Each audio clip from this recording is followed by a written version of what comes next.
అందరికీ నమస్కారం. నూతనంగా ఏర్పడిన కేంద్ర ప్రభుత్వంలో కేంద్ర మంత్రిగా పనిచేసే అవకాశం దక్కినందుకు చాలా ఆనందంగా ఉంది. మరి ఈ ఆనందానికి కారణమైనటువంటి ఎంతోమందికి నేను ధన్యవాదాలు తెలియజేసుకోవాల్సినటువంటి అవసరం ఉంది. అందులో ముఖ్యంగా ఈరోజు తలుచుకోవాల్సినటువంటి వ్యక్తి మా తండ్రి గారు స్వర్గీయ కింజరాపు ఎర్రన్నాయుడు గారు. ఆయన చనిపోయిన దగ్గర నుంచి కూడా నాకు నిరంతరం వెన్ను తట్టుతూ పైనుంచి ఆశీర్వాదం ఎప్పుడు కూడా అందిస్తూనే ఉన్నారు.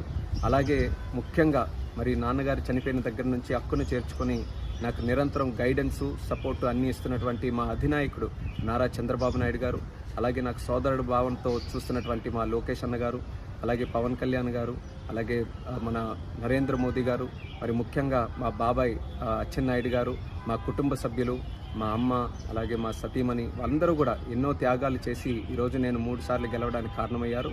మరి ఈరోజు ఇంత స్థానంలో ఉన్నానంటే దానికి ప్రత్యేకమైనటువంటి కారణం మా శ్రీకాకుళం జిల్లా ప్రజలు. మీరు నా మీద చూపిస్తున్నటువంటి